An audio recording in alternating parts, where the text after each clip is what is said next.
Well, welcome everybody. I hope there's no lag and I hope you can hear me clearly. We seem to have some technology issues in Italy.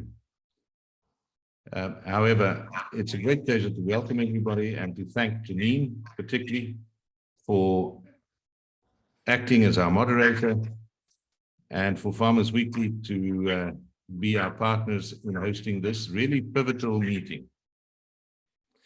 This meeting not only has to unpack the issues, but it also has to arrive at a point where we can decide together what must be done.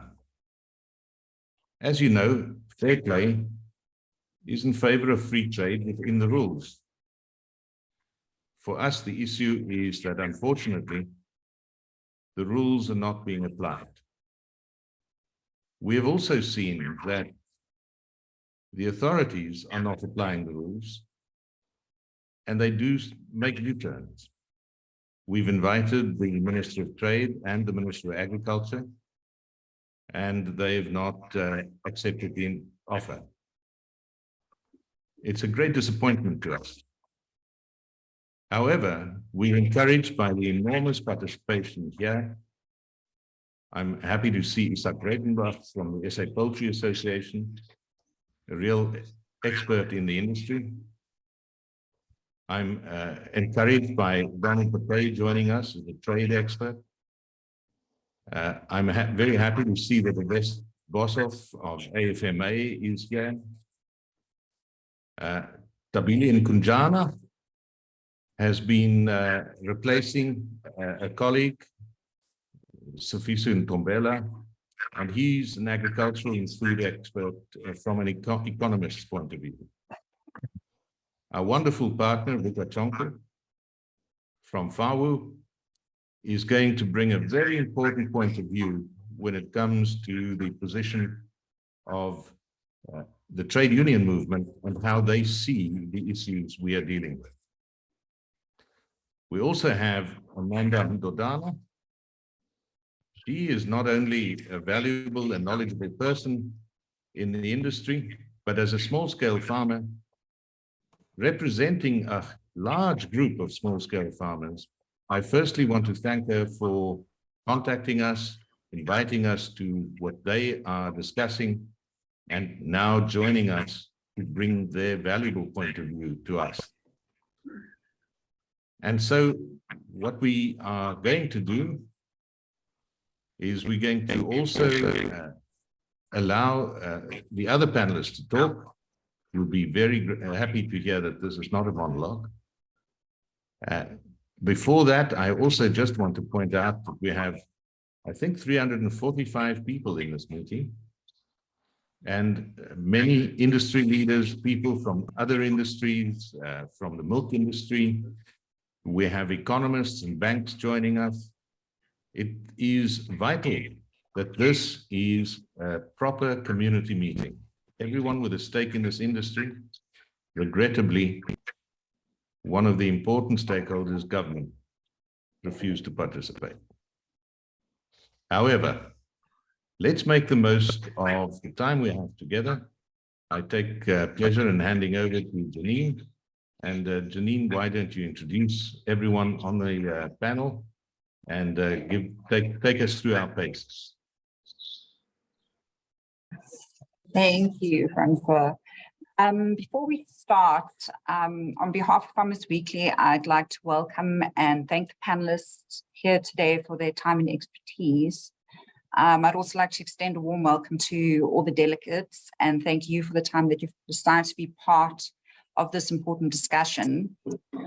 In the past, discussions around local poultry production have been somewhat loaded, which is why this platform is so important for the industry to facilitate a real and honest conversation about the future of local poultry production, which is largely driven by the Poultry Master Plan, as well as the role that world trade should ultimately play in local poultry production.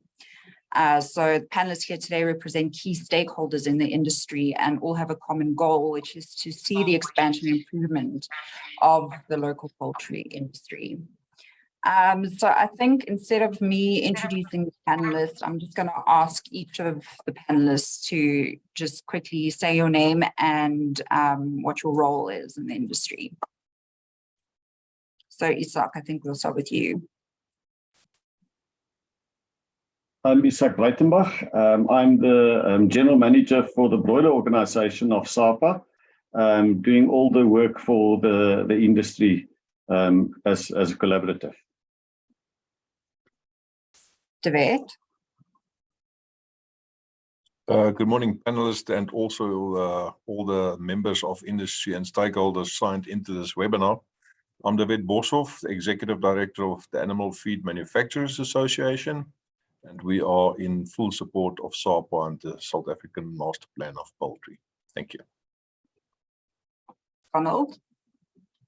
I'm Donald Mackay. I'm the CEO of XA Global Trade Advisors. And I've had interesting interactions with the chicken industry over the years. I guess I'm here to talk about what our experience has been of the master plans and what can be done to get a thriving export sector developed in chicken. Sabile. Good morning, everyone. My name is Tabile Ngunjana. I am an agricultural economist within the National Agricultural Marketing Council in Pretoria. So today I'm chipping in for Dr. Sifiso Ndombela, who has to attend an emergency with regards to some of the issues the department is dealing with and the industry at large. Generally, I'm monitoring prices within the food chain unit. Poultry prices is part of that. And we've been engaging with the industry in terms of our writings, in terms of our reports, our policy briefs, and advisor, of course, working closely with the departments like DTI and ITEC, and of course, rural development. Thanks. Amanda. Let me show my face. Good morning, everybody. My name is Amanda. I'm a small-scale poultry farmer.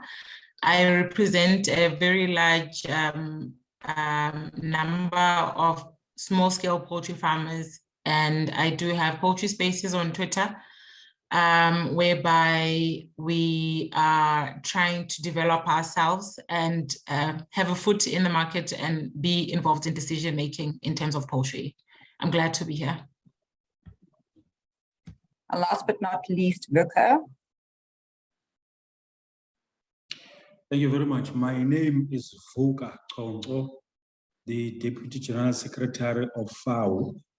I'm representing labor.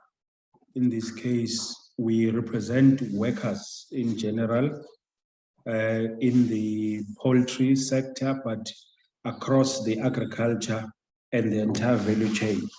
Thank you very much.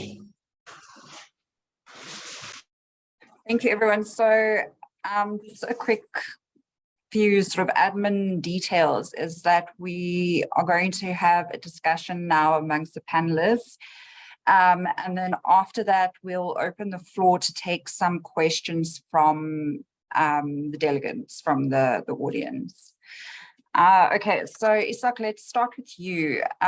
Could you give us an indication of how much progress has been made with regards to the Poultry Master Plan? Absolutely. I think that the Poultry Growth Plan or Master Plan, as we call it, is not a plan that's going to stop in 2023. This Master Plan has delivered, and these are new figures, 2.4 billion rand in investment by end of 2023. 2,600 new jobs were created in the 2 years that we're busy with the master plan. We've also seen a 10% increase in the total amount of chickens being produced in the industry. We managed in the last 2 years to establish 18 new contract farmers at a value of about 35 million per farm. So these are big producers, big businesses that are successfully being established amongst black farmers. During this period of time, we managed to train in excess of 1,000 people. And the turnover in the increase is estimated to have increased by about 2 billion rand on the 50 billion rand turnover per annum that we do have in the industry. I think if we talk about the industry and what has hampered us in the 2 years that we can do better in time to come, it's the anti-dumping duties against Brazil that we need to get implemented. We absolutely need to get exports going. This industry strategically has to export, and we are committed to doing that. We also would like to see a revision in trade measures. As the report has already been done by ITAC, it's on the minister's desk, and he needs to talk to that. In terms of the consumer, it's important to say that we produce the cheapest chicken money can buy, or rands can buy anywhere in the world. So we're a competitive industry, and we have been supplying cheap chicken to the industry since 1904. Thank you, Janine. It's like, just because you mentioned exports earlier, why have exports not taken off? What are the challenges with regards to that industry? We probably can say that technology changed, and that facilitated the fact that we is in a position to export now. If we talk about exports, the big barrier or the big constraint that causes us not to export is phytosanitary measures, disease measures. We, for example, vaccinate for Newcastle disease, and that will prohibit us from exporting frozen meat to the European Union. What we have done, and we've done a lot of work in the last 2 years, although it hasn't come to fruition yet, is to plan to export cooked product. When we export cooked product, we actually negate the fact that we need to comply with Newcastle requirements, highly pathogenic avian influenza requirements, and so forth. So those factors prohibited us from exporting. In terms of exporting cooked or partially cooked meat, we only need to comply with the residues that we test for. Those are the residues of growth hormones, residues of minerals, and so forth. So that is what changed and what makes it possible for us to access the export market. Okay, so while we're on the topic of exports then, Donald, I'd like to turn to you. So obviously a major issue of contention in the poultry industry has been tariffs or the lack thereof, let's say. And internationally, Europe, for example, has import tariffs, but they're also supported by subsidies. So, and South Africa obviously doesn't have those subsidies. So what impact do you think this has on South Africa's ambitions to grow its agricultural manufacturing and exporting base? Yeah, so I think maybe even a general comment before I get to chicken. South Africa doesn't, for most sectors, have an export first way of approaching things. We tend to look at the local market, produce for it. If we have excess, we move it into export markets. But I think that whole way of thinking is becoming problematic. We have an economy that is essentially stalled. That is hard to grow this market for quite a while, which means exports become extremely important. I take Isak's point that we are a competitive producer, and I actually have no reason to doubt that. If I look at Europe, for example, Europe would like to diversify their supplies of chicken breast, and there's a very large price premium to be obtained getting into that market. Whether the product be cooked or uncooked, there's value in getting into the market. So it's encouraging to know that we're looking at that.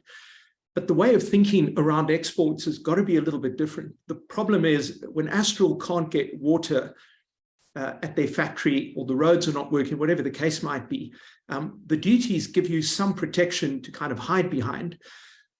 Despite the fact that we have duty-free access into the EU, we still have to compete with the EU, with all of the other countries, which means we're exporting the infrastructure that doesn't work, the electricity that doesn't work, and those costs are a competitive hindrance. So it's it's very good, and I think it's essential for the long-term survival of the industry that we sort out the export problem. But to do that, and I share Francois's disappointment that government is not here, because they have an arguably probably the most important role to play in making sure that the economic basics are in place, that the ports work, the roads, electricity, in order to get a truly competitive chicken sector. So would you say that the whole objective of exports is sort of has to be put on the back burner until local issues can be sorted out? No, not at all. In fact, quite the contrary. I don't think we really have the time left to just kind of hope it all gets resolved. I'd argue that pressure has to be brought to deal with things. And I'm not just referring to all of the truly big things, which no one on this call has any ability to affect, but even at the micro level. I'm really encouraged to see that Astral, for example, have taken firm steps. I do appreciate it's a little unfair for them to kind of step in and take the role of the municipality, but they've also been very open about the fact that these are where the problems lie.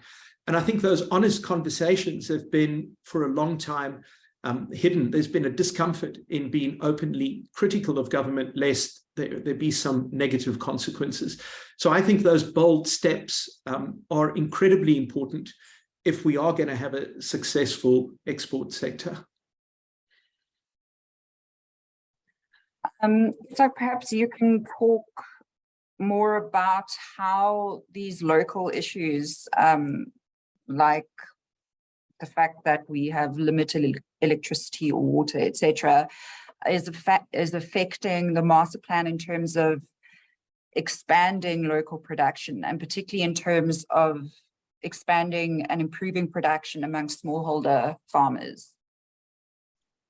Yeah, I mean, I can't imagine how any aspect of the economy or any part of the economy is going to grow if you don't have electricity. And we can't have an expectation that every factory needs to have the ability to generate their own electricity while still paying an inflated price to Eskom, who's not delivering electricity. So that's obviously is a problem that has to be dealt with.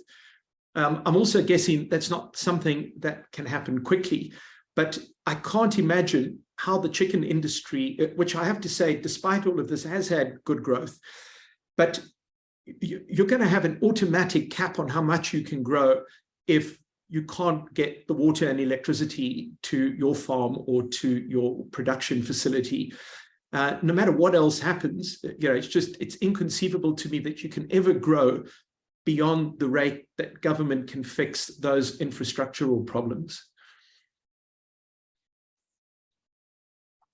Amanda, maybe you can elaborate on that from a farmer's perspective. So we've seen probably more load shedding in the past couple of months than we have over the past few years.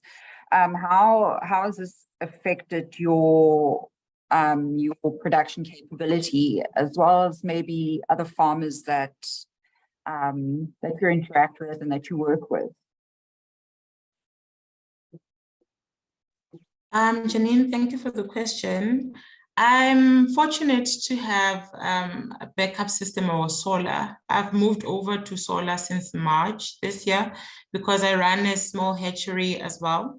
So I had to invest in a solar, and that has helped me quite a lot. And I'm doing layers, so I connected my lighting system on the solar as well. But before that, I had to use a lot of fuel for backup generator for my incubation, and the lighting system was not connected to the backup for the layers, which affected production because, as we may know, layers need a strict lighting program.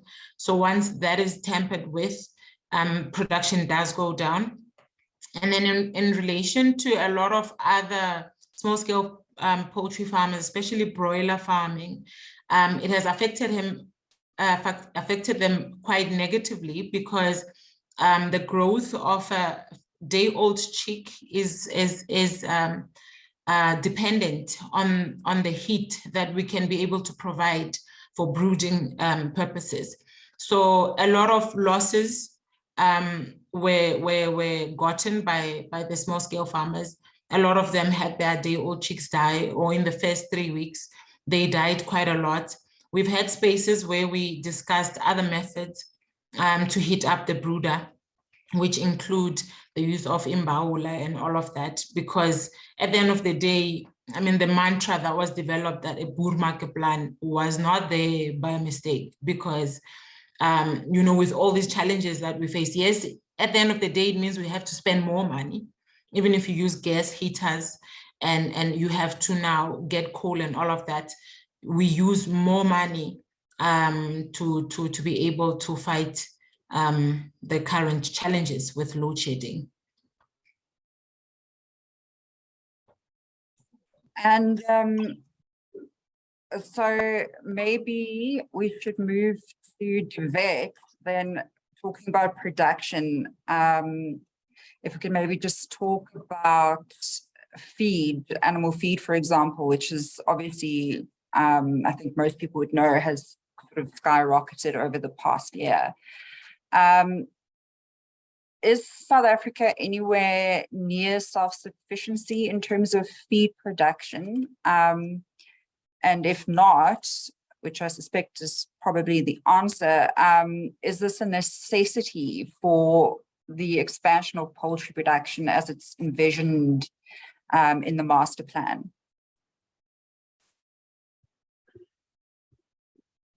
Thank you, Janine, for that. I have prepared a little slideshow, if possible. Can I share that just to explain and talk you through it? I'm just going to share my screen.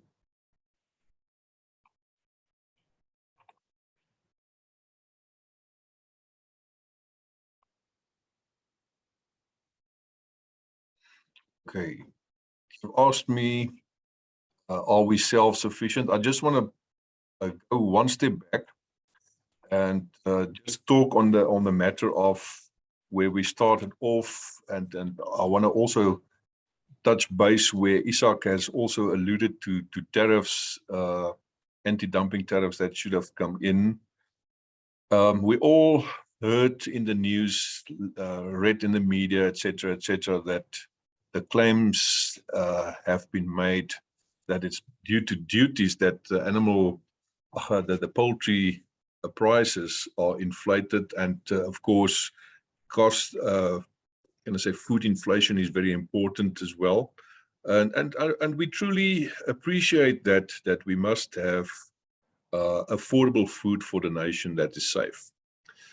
But the true fact of the matter is, if you look internationally, we all know about coming out of COVID. That was quite an effect on us, and then all of a sudden, in around about April, May, or end of March, we all know about the invasion of Ukraine by Russia. Now, if you can have a look on the screen, the maize price and sunflower, which is quite an indicative prices worldwide, you would see where our prices are quite up to abnormal high levels. My next slide would explain it a little bit better. You would see which I've explained prices. Let's first come to the energy sources of maize and sorghum. They were quite flat. You can see there at the bottom. And then, of course, we had hike with the Ukraine-Russia situation. And of course, if you take a linear line, you would see, right, the linear line before the crisis and after the crisis, price levels are at higher levels, and price levels are predicted to stay higher than the linear line. So that answers the question of, will prices come down dramatically, or what's going to happen? I don't think prices will now stabilize, or I'm talking about commodity prices. without any foreseen, I would say, any unforeseen situations and in the world that can trigger that. Major reason for the can I say the hike in prices? We all know about the whole thing regarding fertilizer. You would see after the spike, because we know Ukraine and Russia is two of the largest suppliers of the fertilizer internationally. So the prices of fertilizer has come back, and so did, if you look at the left-hand side, so did the sunflower and soybean as well. So that prices will stabilize a bit better, but still internationally at higher levels. So we can't expect prices of feed, whether it's poultry or any other species, to come back to suddenly, can I say, reduce to dramatic levels. I would imagine price levels going forward in the short term would remain at these high levels due to what we can see. There's pressures internationally. Remember, two big, can I say, drivers of these prices. China has, due to African swine fever, lost a third of its pork population. That is over 300 million pigs. So they're repopulating their herds. So their drive to repopulate puts an extra pressure on world stocks, and that goes for maize as well as soybean meal, the big components into those products. And then, of course, the whole situation in Ukraine and Russia. We should all be aware that the Europeans use wheat for feed.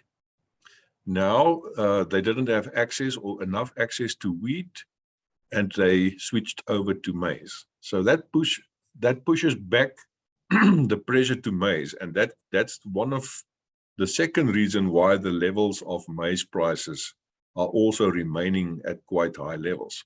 But then, of course, if you look into the climatic and earth warming reasons, there are some examples that's experienced in the US and Argentina and Brazil. That also is a concern, which might influence the prices. And that's all said, prices worldwide of commodities will stay at rather high levels. Then, if you look at our SAFEX prices, and thank you for the Grain South Africa's economists, you would see we are quite fortunate in South Africa. I just want to point out the green and the yellow. That's the, can I say, that's the prices of Argentina and the US export prices of maize.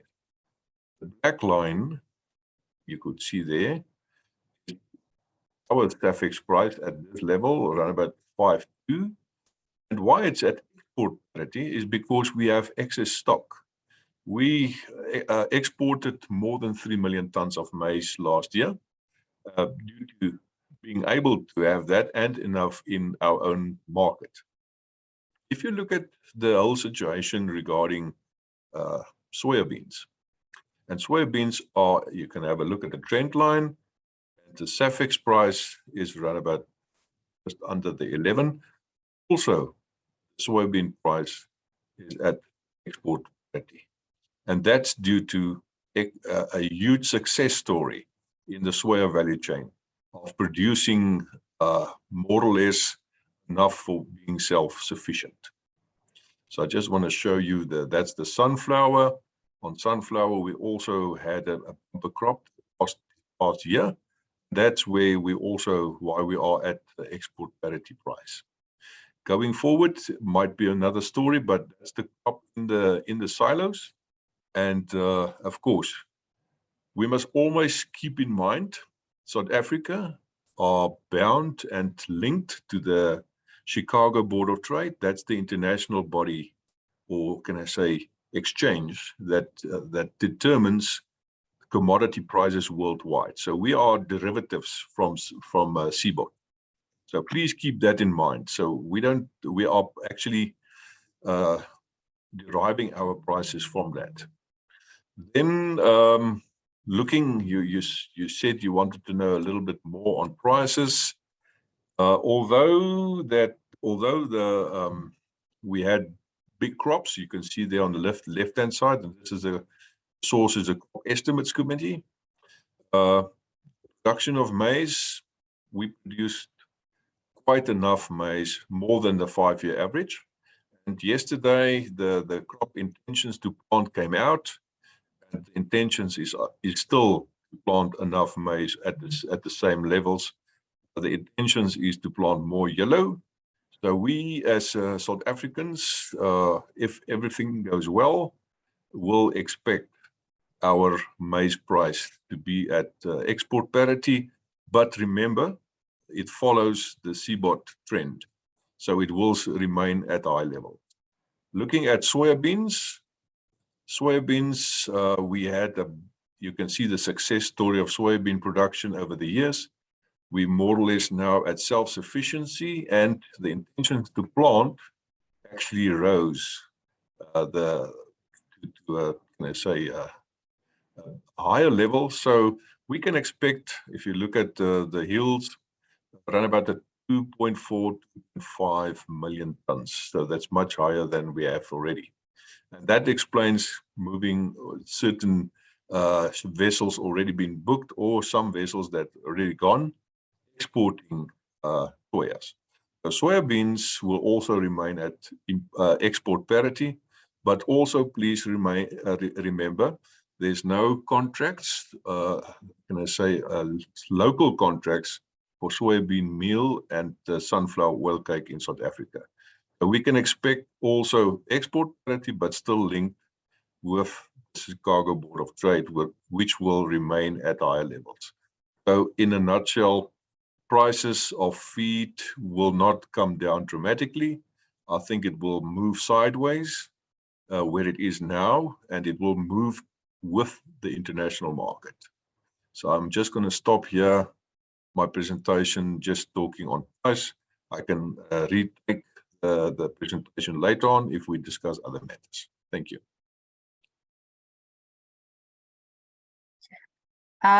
So from what you were just talking about South Africa being bound by the CBOT prices, I assume then that suggests that even if we were self-sufficient in, let's say, oil cake, it wouldn't change the fact that feed prices would still mimic those of if we had to import those products. Prices, local prices, I mean, due to the high production of soybean meal and local crushing, the majority of our processors and animal feed manufacturers use local product.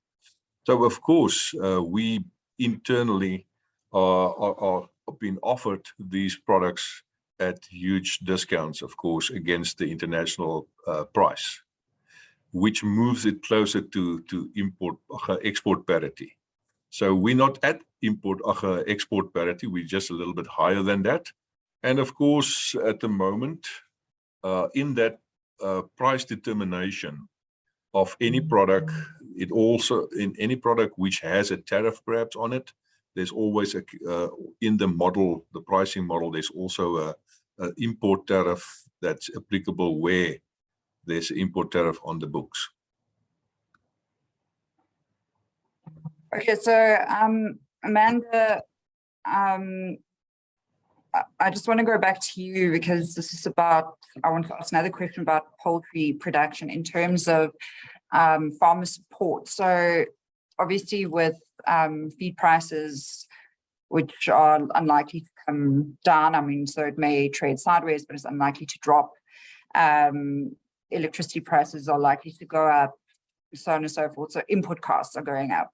Are you sort of aware of any farmer support initiatives being launched by government or anyone else, frankly, for that matter, to help smaller scale farmers or farmers in general who are now really getting close to possibly not being profitable at all anymore? Janine, this is a very important question. I also just wanted, before I answer your question, I just wanted to find out from Mr. Isaac what it is that a small scale farmer has to do, or how do we qualify to form part of the 50 people that they said they would develop in the Poultry Master Plan, since now there's 18 of them that they said they've already developed.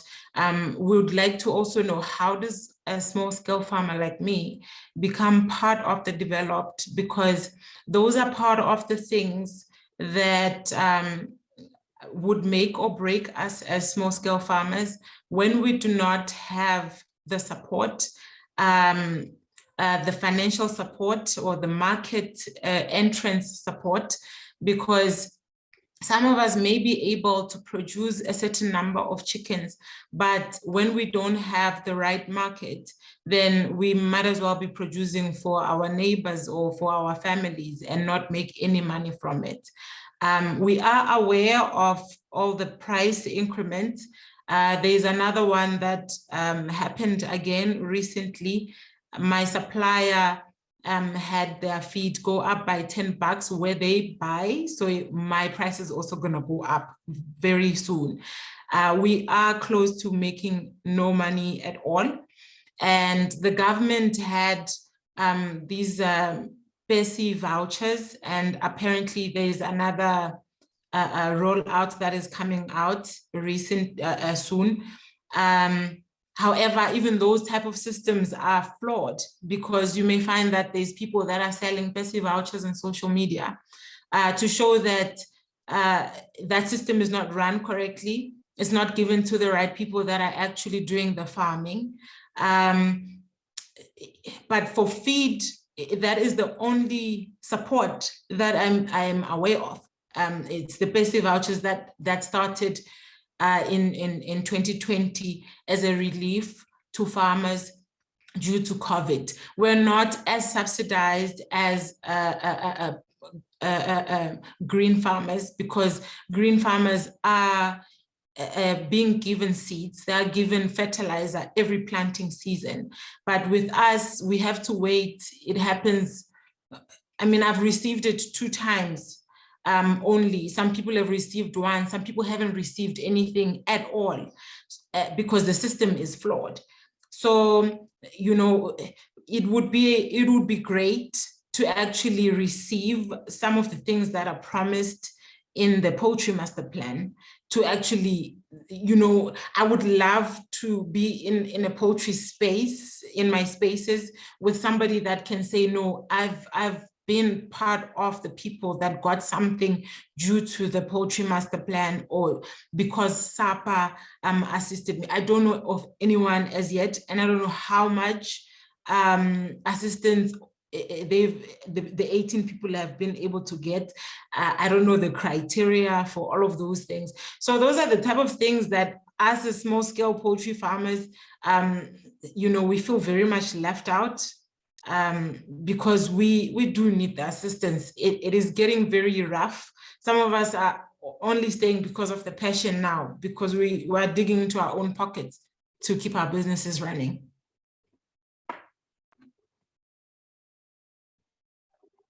Isaac, would you like to just respond to some of Amanda's questions, perhaps? Yes, I can.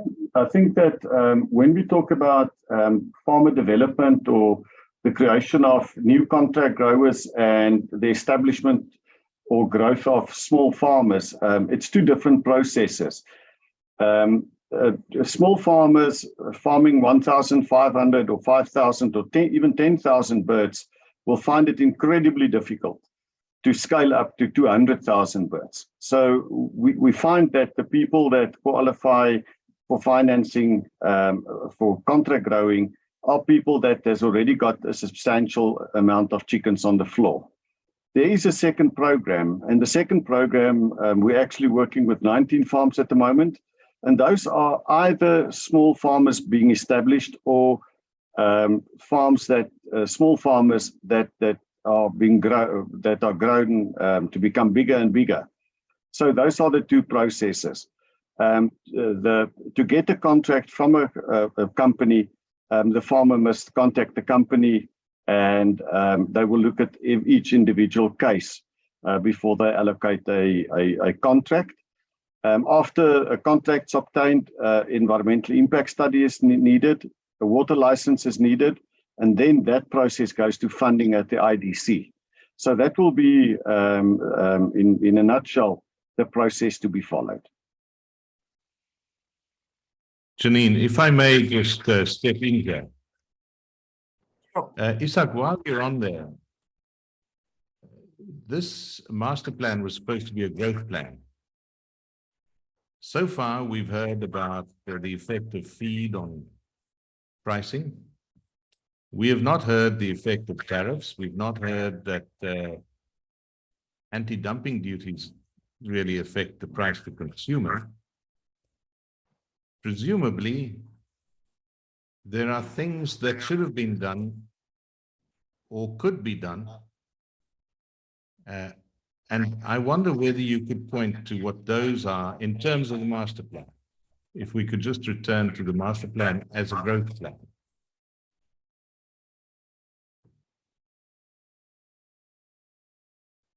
Francois, I think that if we look at the master plan, it is a growth plan, obviously. It is a long-term plan that we have.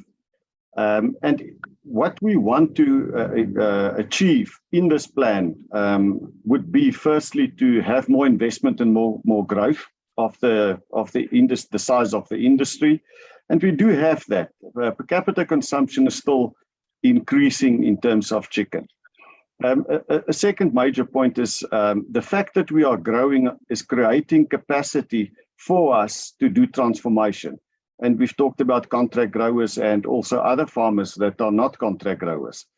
A third component of it is that we need to create markets.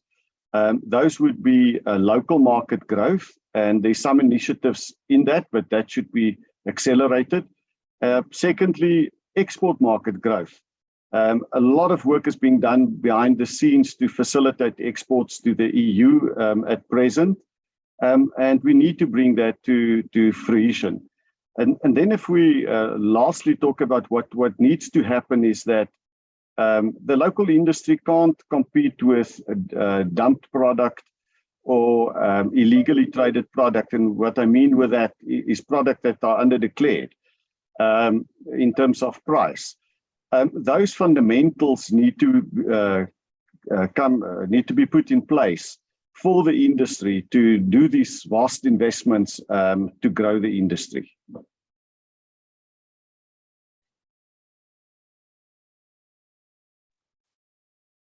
Okay, so, sorry, someone wanted to add something?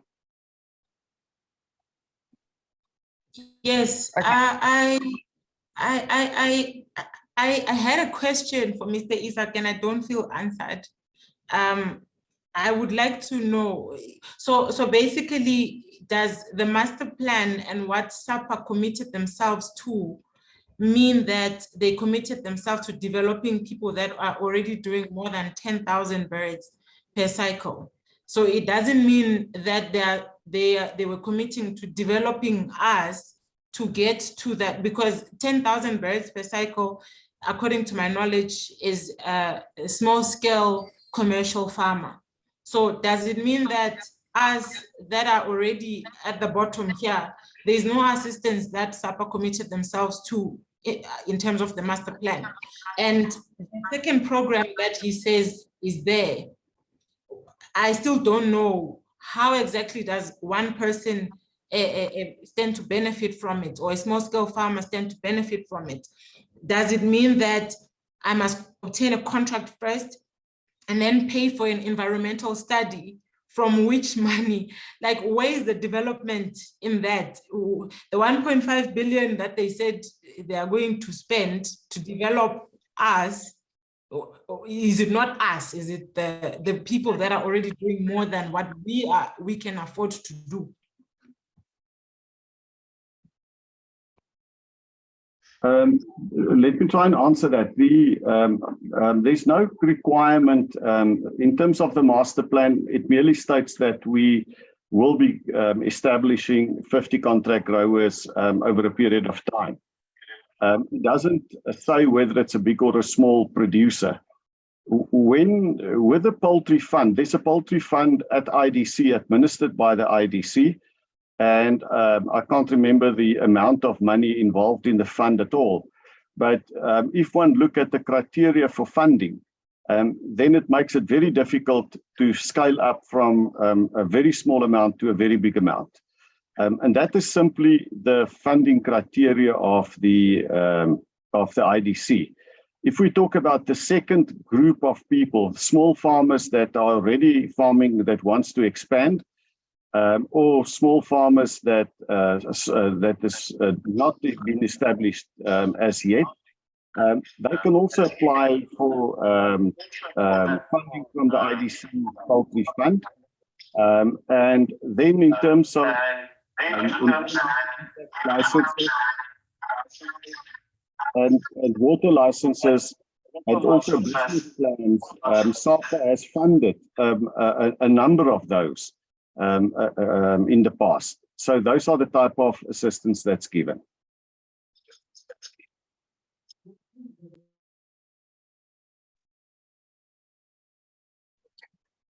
Vuka, I want to come to you now as we're talking about tariffs and anti-dumping duties. So FAWU's been vocal about its disappointment on the suspension of anti-dumping duties. So can you perhaps elaborate on what FAWU's view is on Minister Patel's U-turn on tariffs? Thank you very much. Maybe before I answer that question, I would just like to make a turn to what Amanda was asking, because she was asking a very important question. During the master plan, when it was crafted and agreed by all stakeholders, there was never, in fact, we questioned this thing at that time. And the minister said, no, this is more of a license for us to start the actual work of protecting the sector and, of course, our economy. And now, therefore, the decision through the master plan is that there will be 50 contract farmers. That's it. But the master plan did not detail or at least share the manner or the criteria of how to identify those 50 farmers. That's one of the weaknesses that I think we must share, so that those who would have wanted to have access to information could not, like Amanda. She's asking this question, but this master plan was signed way before, meaning the committees, the subcommittees after the master plan was signed, they were supposed to discuss to say, in what way are we going to publicize information designed that we are able to attract all those who have an interest and who will be able to, have access to development and so on, because they have their own issues, how to develop. I thought I should just raise that so that it is known as an issue in the process of how to assist the small-scale farmers, because as far as labor, yes, we represent workers, but in terms of our own position, we also support all those who small-scale farmers. We want to see transformation where Black farmers, in particular females, taking part in the entire value chain in the poultry sector. I thought I should just raise that part. Now, in terms of the question that you are asking to say, what is our view with regards to, I hope I understood it well, what is our view in terms of the tariffs or the import duties that haven't yet been, is that the question?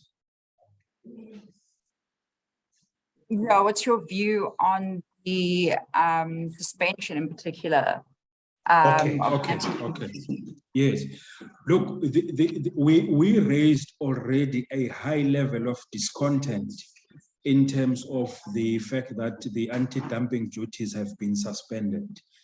The reason is basic. The minister is very much aware of the experiences that we had before, wherein if they are, and I'm talking a situation where, or the period within which at the time, not that there was a suspension, but instead there were, but you will still experience chicken dumping, as it were, by other countries such as Brazil, Poland, and so on. And when we were raising all those, issues, it was about the fear of the foreign chicken taking over our market to a certain extent that we're at the risk of collapsing the entire sector.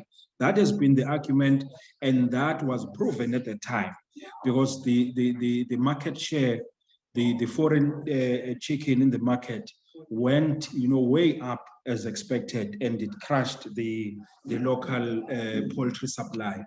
Now, if the minister is now suspending the anti-dumping duties, you may not see it at an immediate or just after the announcement, but instead in the long run, this will of course be, sorry about that noise, but in the long run, what will happen is that the importers, and I must record to say we are not against import products or importing products, because we do have products that we allow within the country. But I'm saying the ratio of imports and export, it's an issue here. So when you suspend anti-dumping duties, you are most likely to allow the importers to take advantage of the situation, and then you experience the influx of chickens from other countries. And when they are sold within the country, they are to the larger extent take over the chickens that are owned by or sold by Amanda and others. And in this case, it becomes an unfair trade to Amanda and the rest, because their chicken will not necessarily, she just spoke right now to say she will have to increase the cost of chicken. Now, if that's the case, how does she compete fairly in the market in the event that there are now chickens that are way cheaper than what she's trying to sell, which then the issue of her taking from her pocket becomes even worse, and most likely in the long run, she will have to close the business. So we are therefore saying it is not proper for the minister to have suspended the import duties, but the minister at least was supposed to pronounce the definite import duties for purposes of protecting the local supply of poultry. That is our position. Thank you. Tabile, let me turn to you then on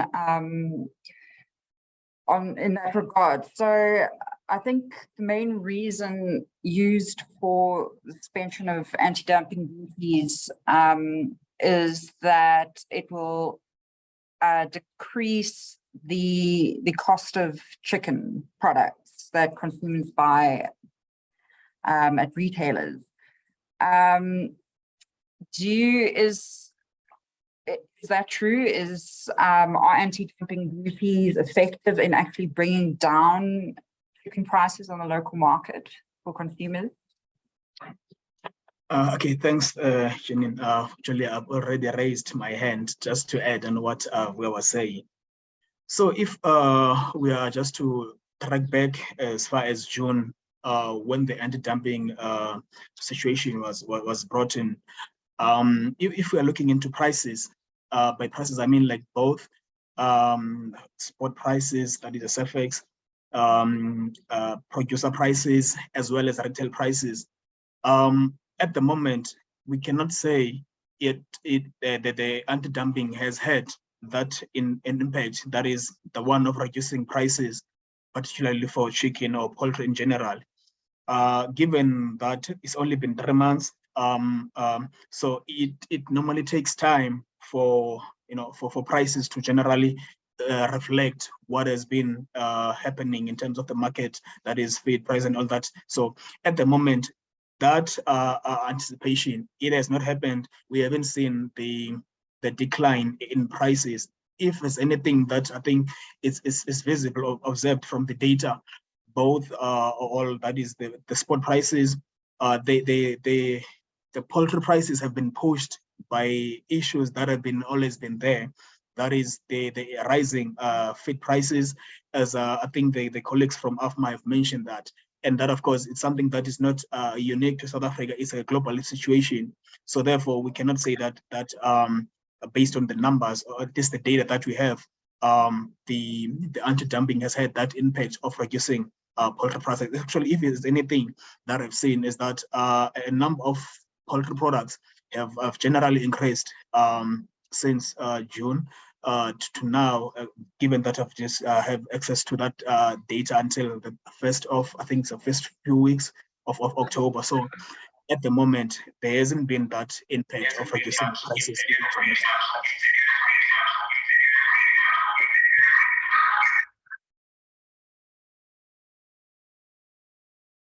Yeah, okay, that will be for now, Jimmy. Thanks.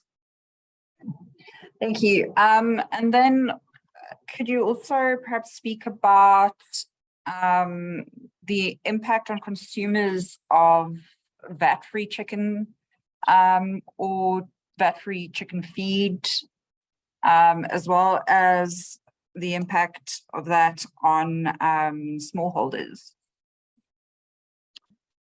I think like generally now, and this is something that is not unique to South Africa as well, is that poultry demand is somehow increasing, and then there's a number of reasons around that. Specifically for South Africa, it has to do with the affordability of it. In fact, even one if to compare the poultry prices specifically to other affordable cuts of meat to other products, you will see that some of the reason that they were seen an increase in prices, it is because it is affordable, and therefore the demand for it is increasing because people, at least the majority of the folks in South Africa, cannot afford the expensive products. So I think the issue of free VAT is something that I think has been increasing in terms of debate. Understandable, so given the situation in South Africa we have economic-wise, and also looking into the outlook in terms of folks being able to afford stuff. I think that is something I think in the near future, even actually now, is gonna gain that that momentum in terms of there should be no tax in that because of the importance of the product to the majority of the people. So I cannot necessarily say that it's something that is going to be implemented or whatever, but I think it is something that is going to be discussed given the current economic challenges, and of course the poultry being it's most of these affordable animal products that I think folks even in Africa, by the way, generally now actually I've been looking into the numbers globally. It's not South Africa only. I think we need to also understand that poultry is affordable to everyone in the world. And in fact, Asia, China specifically, is leading in increasing their imports of poultry, followed by Latin Americans and then Southern Africa in general. So, but Southern Africa is leading to that because of the economic issues, as I've mentioned, and also that a lot of people are going for urban areas. So there's a need to somehow try to make sure that we are increasing our production, at least to deal with all those. But it is not something that is unique for South Africa. But of course, we need to have some sort of plans, be it tax-free or other means, to ensure that we keep the poultry prices at relatively reasonable prices. Thanks for now. Francois, would you like to add something? Thank you, Janine. I hope you can hear me properly. The issue is that there's no point having a plan if the participants to the plan don't implement it. And in this regard, both the import exporters and the government have failed miserably. and this is what we should focus on, I think, is not to have a new plan, but to actually execute the plan everyone has agreed. Part of that plan is to contain exports by ending dumping. Dumping is wrong. It's not illegal, but it's wrong. And it's against the rules of the World Trade Organization. Therefore, we don't have to argue whether the minister did a right or a wrong thing. He did a wrong thing. He acted against the international rules by provisionally allowing dumping. Secondly, if we look at how to help the poor in South Africa, it is very clear that an immediate discount of 17% on consumer prices, retail prices, by scrapping value-added tax on chicken is the simplest, most effective, straight, immediate relief. And it could be contained to certain pieces, those much used and bought by poor people. If we then combine these two things, as well as the absence of government on this panel, I think it leads us to the matter of negotiation, consultation, and communication. Government seems to have decided that all three of those things are no longer necessary. Our impression at FairPlay is that the government is willing to make promises to small-scale farmers as long as they don't have to deliver anything and then try to make it the problem of other people. And I think what has to end is this solo riding by government jockeys. We are all in the same boat. But as long as government agrees a plan, reneges on the plan, and then starts punching holes in the boat, we're all going to sink.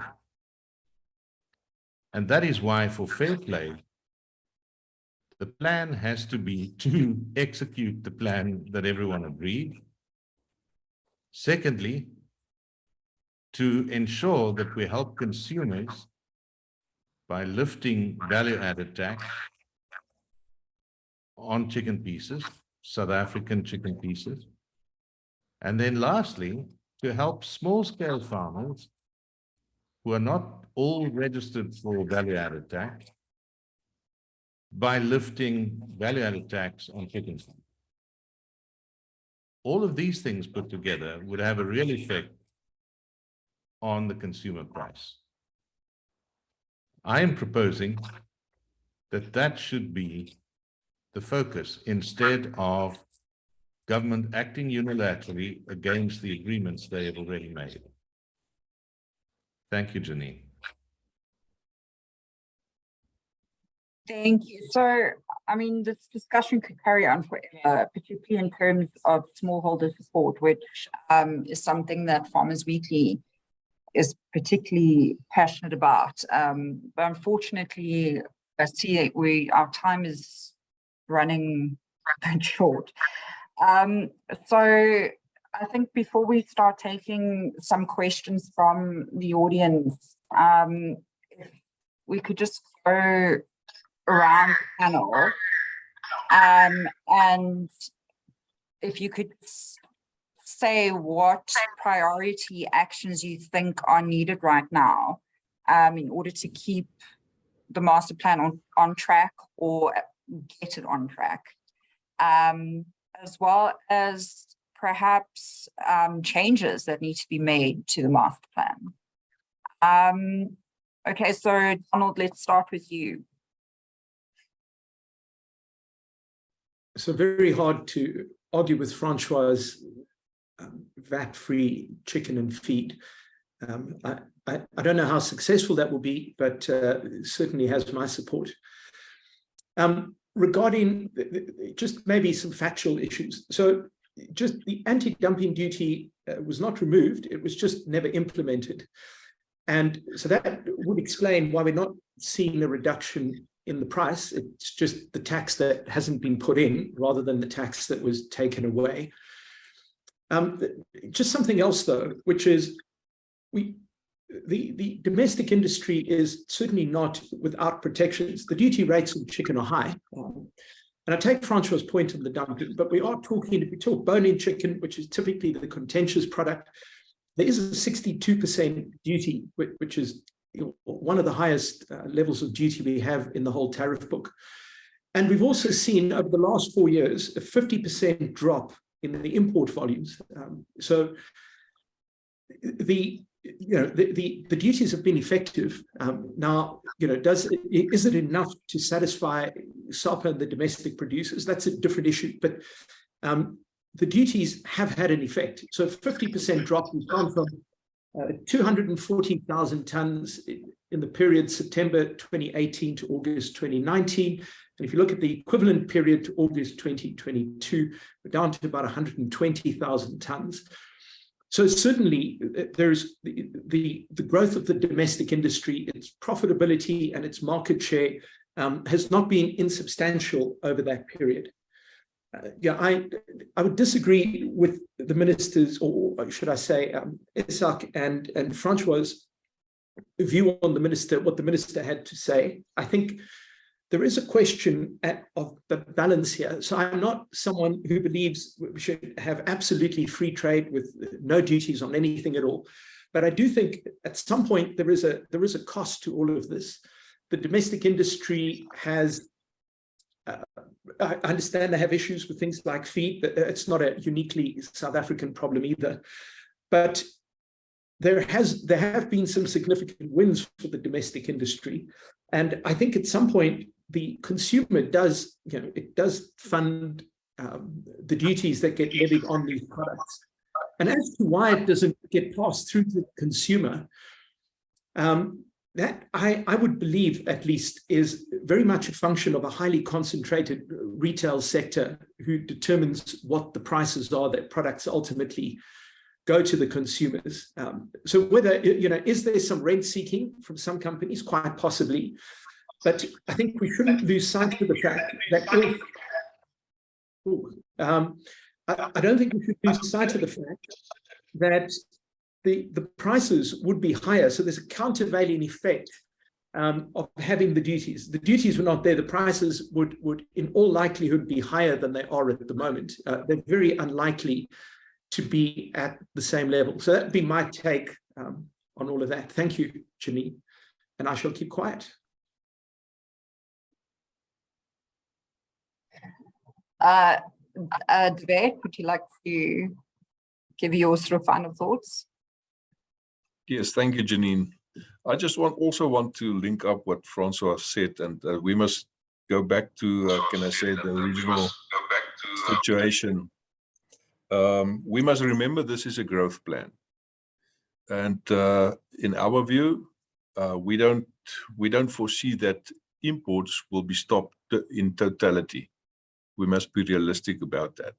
So in certain cases, imports would be necessary, but we are all for fair trade, excuse the pun. But I want to link up the two. What Francois said is the growth plan and not having the duty in place, and what imports is costing us as a supporter of the poultry plan and also the largest supplier to SAPA. I just want to put up a little slide to explain what I mean with this. And we take it that it is a total value chain approach. It's not only the feed manufacturers, it's also the value chain upwards and downwards. If you have a look at my screen, I just want to share it. If you look at the screen, you would see that FAFMA is the largest supplier of poultry feed. We supply 99% of all broiler feed in South Africa and 81% of all laying hens feeds. So that's quite a number of feeds. So, but to do that, we use 31% of the maize crop available for processing. So we're the largest single group of consumers of maize, and you can see there 97% of the soya crop that's available for processing, and 78% of all sunflower seeds available for processing.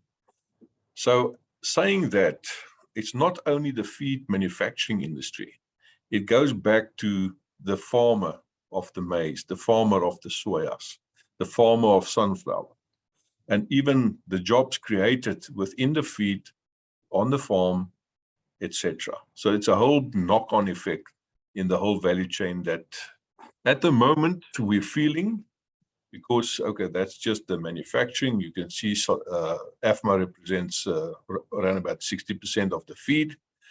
But I think this is the more important part, where I did calculation or equivalent calculation from figures that I received. You can have a look from 2017, the chicken imports in ton, how much that the equivalent of feed, and of course the equivalent of maize and soyas. The whole matter here is this import replaces our local feed, and of course maize, soya. And of course, if you check what average mill sizes are, it's from 2017, you can see the same stats. On average, this imports replace around about, say, 12 average sized feed mills in South Africa. And that of course, around about on average 2,200 jobs that's just gone because of imports. And that's the link I want to make in terms of this, that it's a value chain approach and it's a growth plan. So if we, and very important link to this, I spoke about imports that we can't stop in totality, but that should be curbed, and the imports should be fair. But linked to that, as important, is developing an export market. Because if you don't have an export market to allow growth of your local industry to become bigger, the prices will implode. So it's like a pressure cooker. You must have an outlet as well. So with that outlet being created, we will grow this market, and we can make space for local growth in the, not only for feed, not only for poultry, but also for our maize, soya farmers, and all the other role players in this whole value chain. So it is a fine balance. So all partners need to do their part to do this. But at the moment, we don't see government moving on. We know about the import tariff that's been just suspended for 12 months, but we don't see on the the export side. We don't see much movement on that. And Isak has alluded to that. And a lot of issues on that topic is export-related, SPS measures, etc., requirements that we have to do, that we can get entrance into the market access of the European Union and other market spaces. So it's a fine balance, which I would like to see, and I would really like to see all the role players doing their bit for this master plan. Thank you. So before I come to you, Deves, I just want to ask, so do you think that the master plan in its current form is a good plan, it's just not being implemented, or do you think needs to be adjustments made to the plan? I think it's a good plan, and a good plan, of course, the result is always in the execution thereof. There's certain parts which I, in my personal capacity and also AFMA's capacity, think that should be adjusted. And can I say more, I would say, aligned towards sharpening of the focus of remembering this is a growth plan. What is needed for growth? Because if we don't make grounds on the exports, we're all sitting ducks, and we're going to compete against each other in the internal market, and we know what effect that will have on our sector. So it's essential that we create that export market. And I think ISAC's members are sitting and in the blocks and waiting for this to happen. So it's all about refining, refocusing, and of course, at the end of the day, executing. Sak, could you give us your final thoughts and also maybe just respond to what Devette and Donald said? Just your thoughts on that. Thank you. If I look at the master plan, and I think Francois alluded to the fact that we must implement. We've implemented a numerous amount of actions within the master plan. There are actions that's currently slow that we desperately need to get traction on, and that is, I almost want to call it capacity within government to support exports. That would be a very important one. And then I think we need to make the final decisions on the tariffs, as we've talked about it, the anti-dumping tariff against Brazil and 4 European countries, but also the revision of trade measures. In that, we've asked that the 8-digit import code be collapsed to 7 digits. For our tariffs, we've asked for that we retain the ad valorem duty or the percentage-based duty, but also have a reference price. Remember, what we try to do here is merely to bring product in at it can't be the legal price, but call it the correct price that is fair to bring product into the industry. That will be able to put us in a position where we will grow the feed industry and the grain industry. It will also give us capacity to do transformation and support small farmers, contract growers within this particular process. Thank you.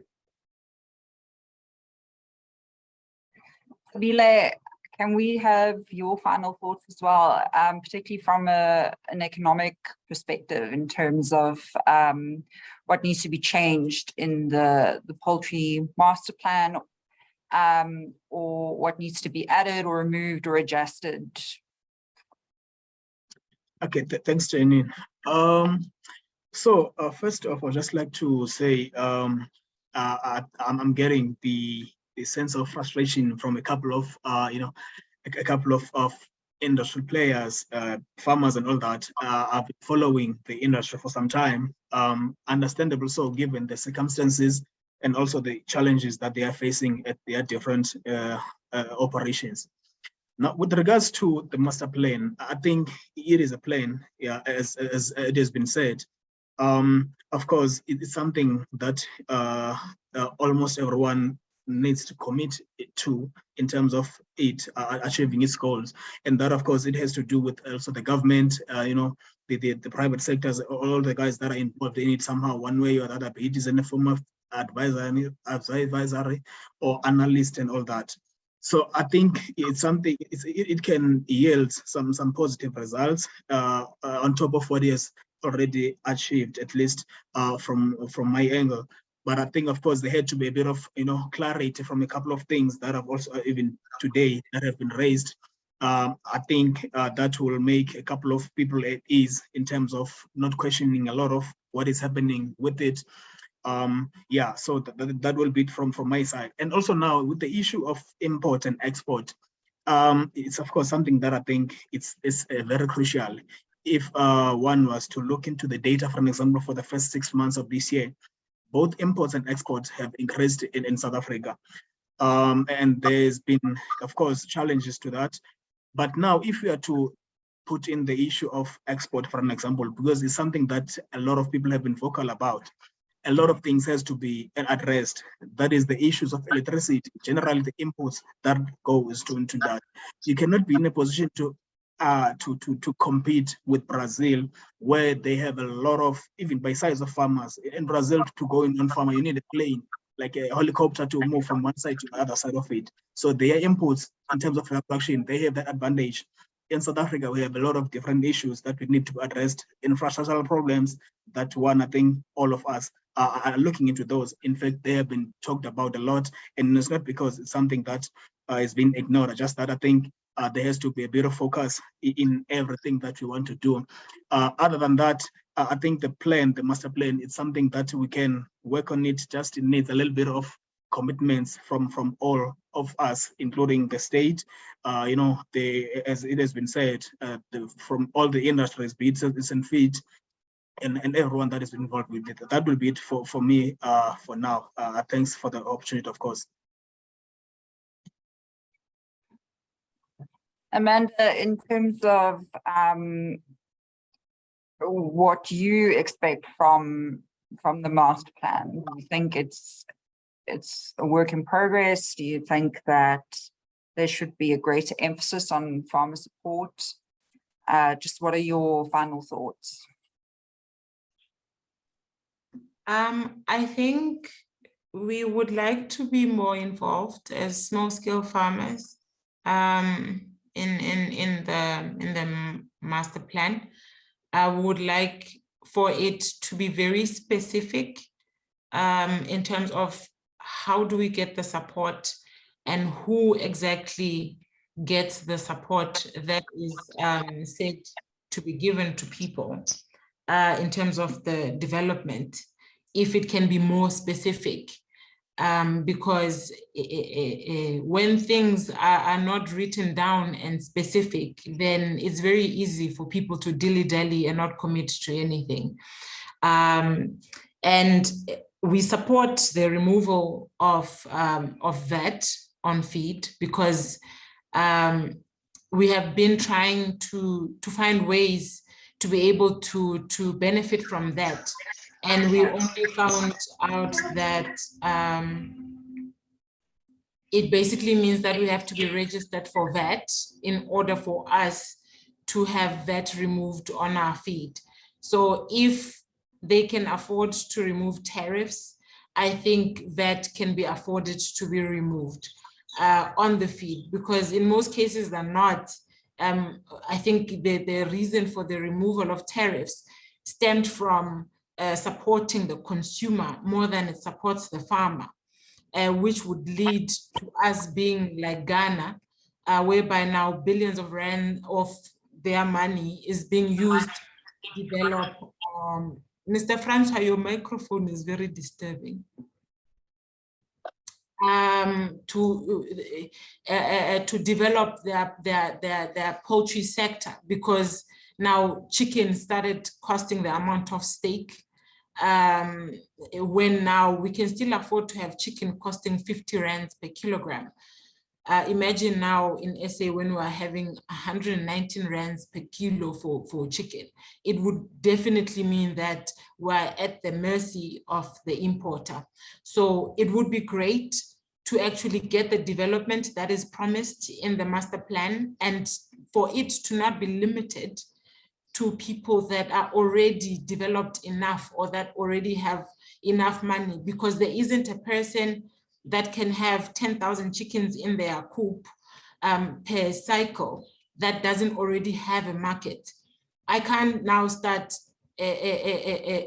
raising anything above 5,000 unless I have a stable market for those chickens.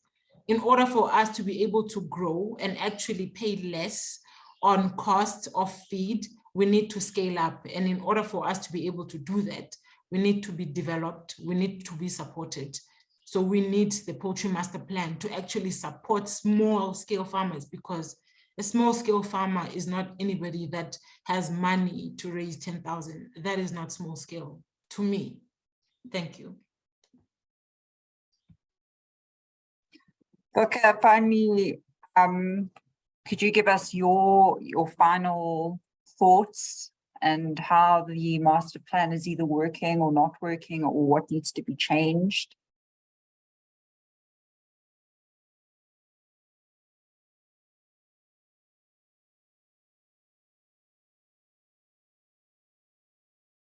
Okay.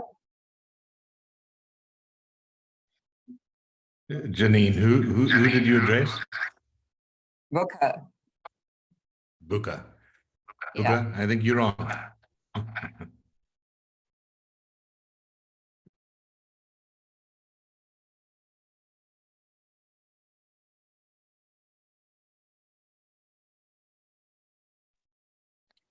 Maybe Vuka has a technology challenge.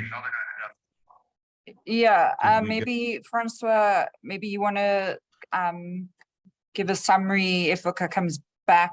Oh, wait, I think he might be back now. Yeah. Vuka, Yes. No, can we have your final thoughts, please? Yes. Thanks. There's nothing to be changed in the master plan. The master plan carries key decisions. All what is expected is all the stakeholders who made commitments to follow those commitments and make sure that the master plan succeeds. We also, as workers, made a commitment of increased productivity. You heard Isaac talking along those lines, and the support that we are giving to the sector is in line with the master plan.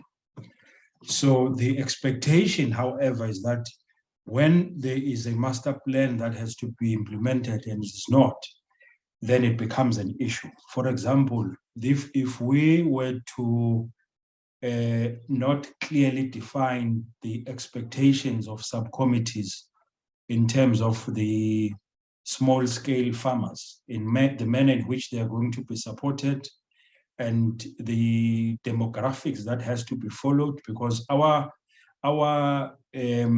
point initially, or what is captured in the master plan, is increased productivity and worker development through skills development and employment equity, meaning you provide skills in the workplace, but you also provide skills to people who are outside the workplace, like Amanda and everyone else who cannot afford. So here we expect the same from the master plan, and if that is not happening, it becomes an issue. The other thing that we must also raise is the export issue. The fact that we had a master plan, one of the core issues was the fact that we are not succeeding in terms of the export, because if it were to be the case, we were going to have at least a positive spin-offs in terms of the sale to other countries if we open the market there. And unfortunately, we have not been there. But the other thing that conforms with skills development that we made mention, if you had the hindrances of export is also revolving around technology. Now that technology will one way or another come to the same sector.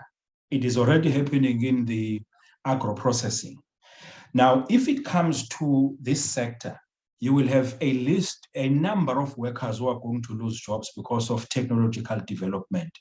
So part of what we submitted was to say, provide skills that will enable those who are within workplaces to be able to perform and increase productivity. That's one. Secondly, to make sure that their aspirations are also supported by the big players in the sector, so that by that time, there's new technology, you still have workers who have skills and be able to contribute to the growth of the sector and as well as our economy. So unfortunately, we are not there yet, but at least we do see some progress by other stakeholders, but the government in particular, we invite the government to be directly involved in making sure that this succeed. Thank you very much. Thank you. Francois, would you like to give your final thoughts as well as perhaps provide a summary of the discussion today? And then once you're done with that, then we'll take a few questions from the audience. Thank you, Janine. Thank you. What I heard in common was that the master plan has not been implemented in full, and that in fact what's outstanding is mostly in the lap of government as well as the Import-Export Association. Secondly, what I heard was that chicken is the most common and the most loved meat for South Africans, there is no meat on the VAT-free list, and that chicken should be VAT-free. The definition of what it is actually in terms of whether it's a VAT-free full chicken, some chicken pieces, South African produced, that would be decided. But the idea of VAT-free chicken was common. Thirdly, we have heard that not enough is being done to support small-scale farmers, and that it cannot simply be left to the big producers to do the government's job, which is development.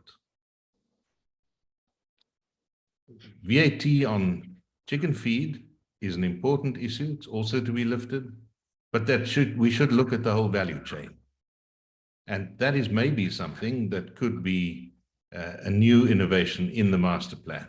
However, the overall theme that I heard is that the plan must be executed. The signatories have signed, they've made the commitment, and it's not good enough that only some signatories, like the producers, have executed and the others are not executed. Last point, I think everyone is frustrated with the lack of communication, the lack of consultation, and the lack of consistency from government.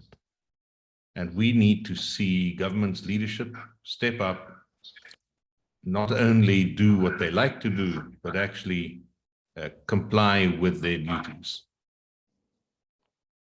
Once we have made some progress on all of these matters, including anti-dumping, and we have seen the effect on the market, then it might be time for a new master plan. But until then, this is the master plan and it must be executed, as well as in terms of the poor people in South Africa, VAT-free chicken and VAT-free chicken feed for small-scale farmers.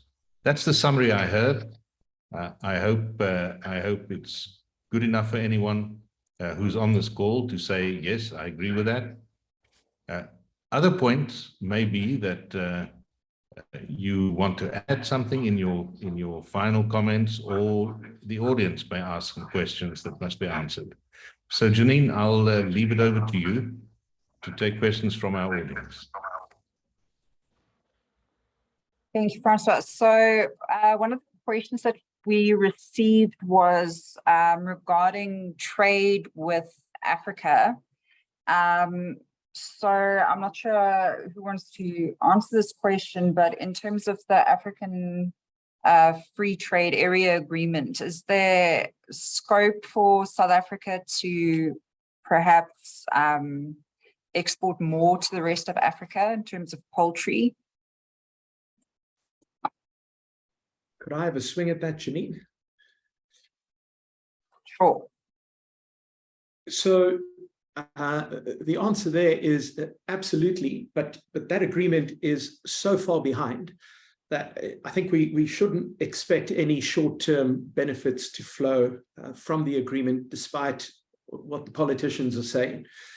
However, we shouldn't forget that we have an implemented SADC agreement.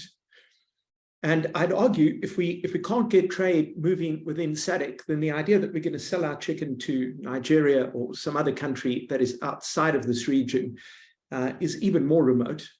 So trade will more likely happen to countries that are closer to us. And the further away we go, the harder that becomes, especially in Africa, where the cost of transport is absolutely crippling. And so we shouldn't forget what is on our doorstep. We have a functioning SADC agreement. We are part of a customs union, and those opportunities should be explored. And if anyone wants to know more about that, they can contact me. We'll send them some information. Thank you. Does anyone want to add to that, or can I move on to the next question? Okay, thanks, Janine. I just want to add on what just Donald said, particularly with the market. It is not by coincidence that South Africa export most of its poultry to its neighbors. Specifically, it's because of the cost that is associated with it. But also, what I want to mention, I think there's one thing that I've learned recently. I've been I've attended a couple of engagements, particularly those that are outside the country. We in South Africa, understandable so, there are some sentiments, at least negative ones, towards or at least the engagements between the politicians and what the industry in general want to do. Now, whether we agree or disagree with them, I think what is important is that there should be somehow engagements, both with them and of course within us. It absolutely is going to be critical for the industry to ensure that the politicians, they understand what the industry is all about and what it wants to achieve. A typical example is just here next to our neighbors, Swaziland. Swaziland is a very small country, but I can tell you, those guys, they have small scale farmers and all that, but they are doing very well. And the key to that, it has been the will from all the parties. Now, for us, it's either we try to inform whatever it is that seems to be an issue between the stakeholders, the government, the distrust and all that. It's something that is going to be important. The same thing it goes for the Africa trade. It's only began now. I think it's only like between something that has been traded from these East countries. It recently happened. It's a huge potential. But until we get into the issue of getting our politicians understand the importance of it, we're just going to be talking along all these things in these spaces. It's never going to get into that. And of course, we're going to bring the issues of government not doing A, B, and C in respective of countries. But I'll tell you what, the importance of our communication from here, and then of course the message being echoed at a palatable manner into the folks that are going to make decisions. And of course, this time around, it has to be politicians. It is going to be important. We cannot just ignore that. I just wanted to just say that. Thanks. Thank you. So, Amanda, one of the things you were talking about is the involvement of smallholders in the discussion when it comes to the master plan. So there's a question here about whether there is sufficient transparency and consultation between the Minister of the DTI and poultry farmers and producers. Does anyone have any thoughts on that?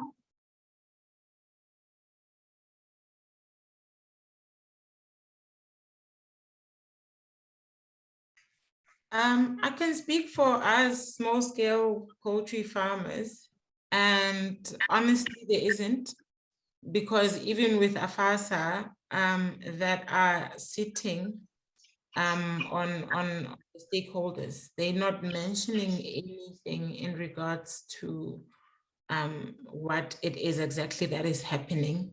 That is why we have taken it upon ourselves to try and register a non-profit organization where we can be able to also have our own people sit and understand what is happening. But for us, we're very much clueless. There was an attempt.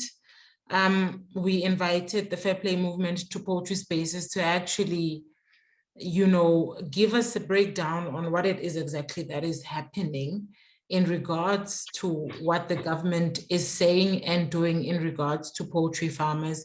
Unfortunately, that was a futile activity because it was on the exact date when Mr. Patel had signed off the tariffs for the 12 months period. So we ended up not being able to actually understand what it is that is happening. So we feel there's no transparency for us as small-scale farmers. So would you like to, do you have anything to add to that in terms of, is there sort of, is there any sort of an initiative or any sort of program that government is using in order to get more input from smallholders, or is it all from farmers in general? How do small scale farmers or even commercial farmers, how do they interact, or how do they get the opportunity to interact with policymakers on these kinds of issues? Maybe I can help there. The structures in terms of the master plan were that every quarter the full group of people that forms part of the master plan. So there are small farmer representatives, there are FASAs, there labor unionists, there SAPAs, there were industry is there, importers are there. We met every quarter for the first 2 years of the master plan. Unfortunately, that has stopped in the last year. And we don't have that interaction with the minister. Now, that is actually the forum that we probably need to revive or ask to be revived, where a small farmer like Amanda can give input into what their concerns are or what they see to be objectives to be achieved in time to come. I think that is the one purpose that that forum fulfilled. The second purpose of that forum was to understand the decisions of the minister.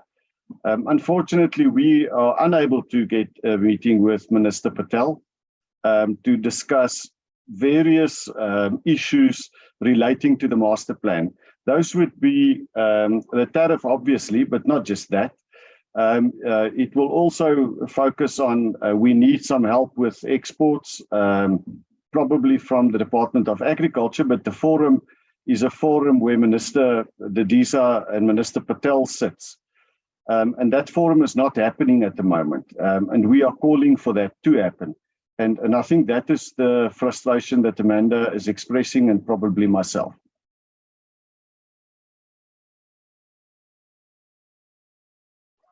Okay, thank you. There's a lot of there have been a lot of comments and a lot of questions that are more or less similar that I think could possibly be addressed to some of the panelists individually. Are contact details going to be made available? Francois, do you know if that's going to, if we can make contact details available to the delegates?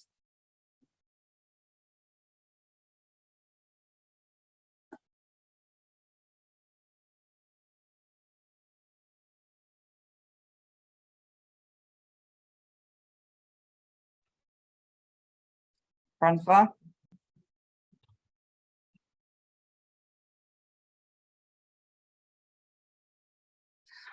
Okay, everyone, I will find out, and I'm sure we will be able to make those available to everyone who attended.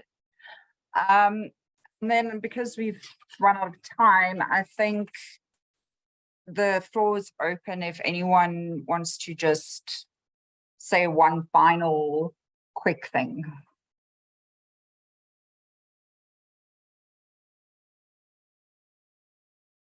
Isak, I would like to say, I think that the process of a master plan and a growth plan is an important strategic thing to happen in this industry, not only to grow the poultry industry with the benefits we've talked about, but also get the benefits that the vet has spoken about, both in the feed sector and the grain sectors. And if we look at that, this is actually a very big program that's got big impact and that we can't afford not to have. Thank you. If I can go in. Yes. Go ahead, Luca. Yes. Now, what I wanted to say, firstly, to support what Isak is saying, that it should continue. The point that I want to put across also is that we are not exposed to the reason behind why there is no longer any transparency. We were experiencing that at an initial stage. The minister and his co-chair, Didiza, used to sit with all of us, and then we discussed, we crafted and agreed with the master plan. Subsequent to that, there were subcommittees formed for purposes of implementing the master plan. Then there will be an oversight committee who will report to the same ministers. So at that time, at least there was progress, because we'll discuss and measure how far we have gone with the master plan. That is no longer taking place anymore. That is why people like Amanda and others will obviously have issues in terms of transparency. What I say is that because she's already here, please access the contact of Amanda. We are willing as Labour to interact with the minister, write letters, and we'll see how far we can go to resuscitate those interactions so that she can be part, and other stakeholders also who are affected by the master plan, so that there's progress in this regard. Thank you very much. Thank you. So are there any final comments, or can I close the meeting? Janine, if I may just add, Sure. what we'll do is send around a sheet with the common comments, those things on which we all seem to agree. We'd like everyone to add what they think is necessary, or delete what they disagree with, or indicate what they disagree with.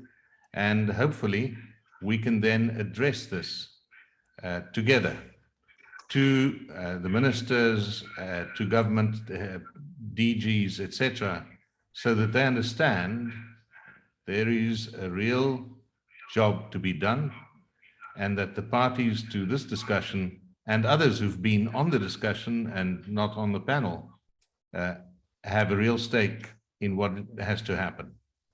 We need urgency, we need execution. And thank you for hosting this. I appreciate it very much. Thanks for all the panelists, and thanks for everyone in the audience who were patient. And I'm sorry that we couldn't answer all your questions on this time we have available on this platform, but we'll do our best to make sure that you get the answers you require. Several people have asked for a recording. I don't know the technical issues around it, but we'll do our best to make sure that you receive as much information from this meeting as possible. So Janine, over to you to close it up. Thank you, Francois. So I'm just going to be very quick, but I just want to say again on behalf of Farmers Weekly, thank you to our panelists and the delegates, our delegates, for taking time to engage with each other on this important topic.